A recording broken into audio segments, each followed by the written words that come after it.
Selamat pagi, Assalamualaikum warahmatullahi wabarakatuh. Waalaikumsalam warahmatullahi wabarakatuh. Selamat pagi, ada yang bisa saya bantu hari ini?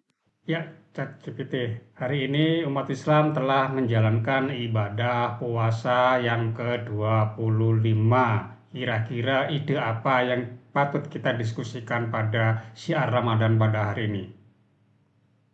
Di hari ke-25 Ramadan, kita bisa fokus pada refleksi dan peningkatan kualitas ibadah. Misalnya, kita bisa berdiskusi tentang pentingnya memperbanyak doa dan zikir atau berbagi pengalaman dalam menjaga keistiqomahan beribadah di bulan Ramadan. Atau mungkin kita bisa bahas tentang amalan-amalan sunnah yang bisa dilakukan di 10 hari terakhir Ramadan. Apa menurutmu? Yang Anda usulkan sudah pernah kita diskusikan. Bagaimana kalau hari ini kita membahas tentang siksa kubur? Bisa dijelaskan tentang hal itu? Tentu, siksa kubur adalah salah satu keyakinan dalam Islam yang menyatakan bahwa seseorang dapat merasakan balasan atas amal perbuatannya setelah meninggal dunia, sebelum hari kiamat. Dalam beberapa hadis disebutkan bahwa ada orang yang akan merasakan siksa kubur karena perbuatan dosa yang dilakukannya, seperti tidak menjaga kebersihan atau berbicara kotor. Namun, penting untuk diingat bahwa Allah Maha Pengampun dan Maha Penyayang. Kita sebagai umat Islam dianjurkan untuk selalu memohon ampun dan berbuat baik. Apakah siksa kubur ini hanya berlaku orang-orang yang berbuat salah atau dosa? Bagaimana dengan orang yang dengan amal baik? Dalam Islam, siksa kubur biasanya dikaitkan dengan orang yang melakukan dosa tanpa bertobat. Namun, orang yang beramal baik juga akan merasakan balasan atas amal baiknya, baik di dunia maupun di akhirat. Dalam hadis, disebutkan bahwa orang yang beriman dan beramal saleh akan mendapatkan rahmat dan pahala dari Allah, termasuk dalam kehidupan setelah kematian. Jadi, bagi orang yang beramal baik, mereka akan mendapatkan balasan yang baik dan rahmat Allah. Bisa disebutkan ayat-ayat dalam Al-Quran yang terkait dengan siksa kubur ini.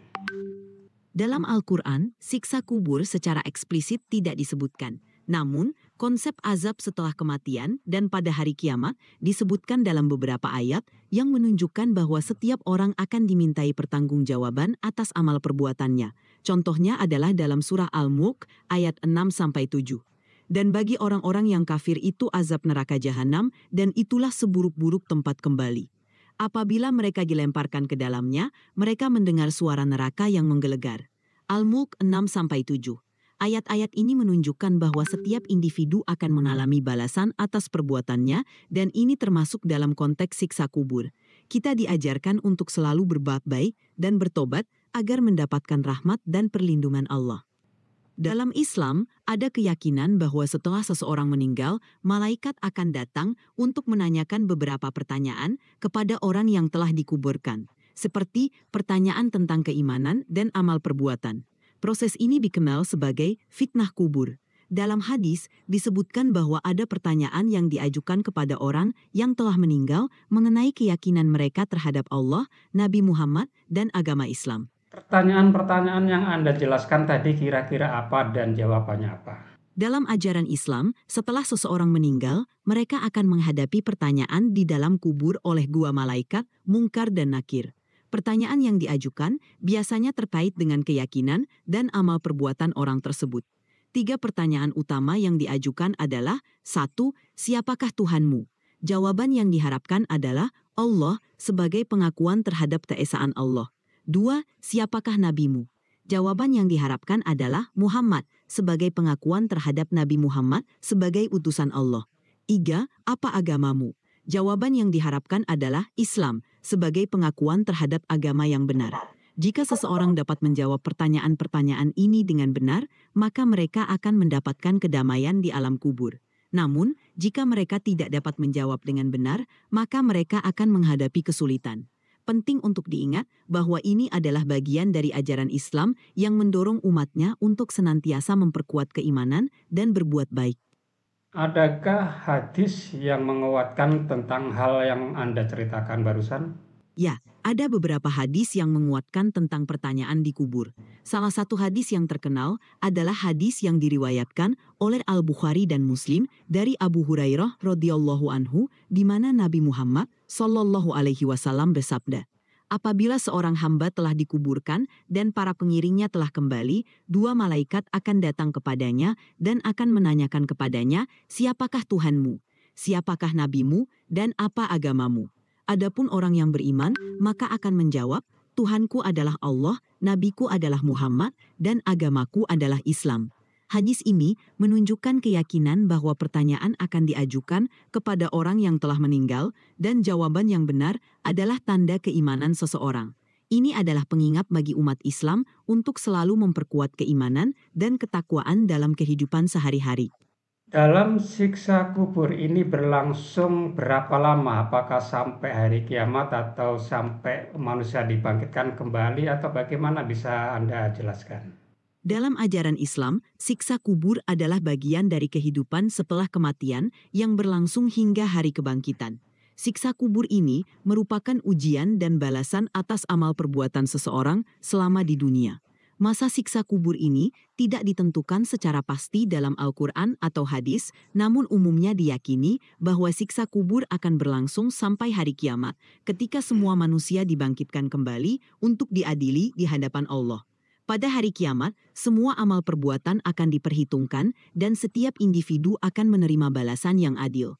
Sebagian ulama berpendapat bahwa orang yang mendapat rahmat dan ampunan Allah mungkin akan diringankan siksa kubur, atau bahkan terhindar dari siksa tersebut. Intinya, siksa kubur adalah salah satu aspek dari kehidupan akhirat yang mengingatkan umat Islam untuk senantiasa berbuat baik, bertobat, dan memperkuat keimanan.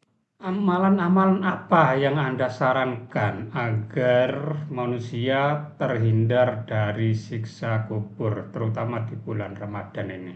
Di bulan Ramadan, ada beberapa amalan yang bisa dilakukan untuk memperkuat keimanan dan memohon perlindungan dari siksa kubur. 1. Memperbanyak doa.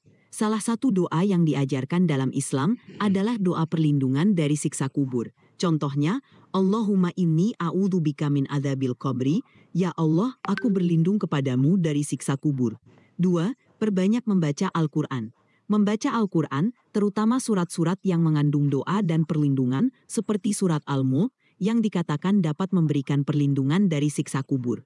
3. Syalat sunnah dan zikir. Melakukan syalat sunnah, seperti syalat malam tahajud, dan memperbanyak zikir, dapat membantu memperkuat hubungan dengan Allah dan mendapatkan perlindungannya. 4. Bertobat dan memperbaiki diri. Memohon ampunan atas segala dosa dan berusaha memperbaiki diri adalah amalan yang sangat dianjurkan, terutama di bulan Ramadan. Dengan melakukan amalan-amalan ini, kita berusaha mendekatkan diri kepada Allah dan memohon perlindungannya dari segala keburukan, termasuk siksa kubur.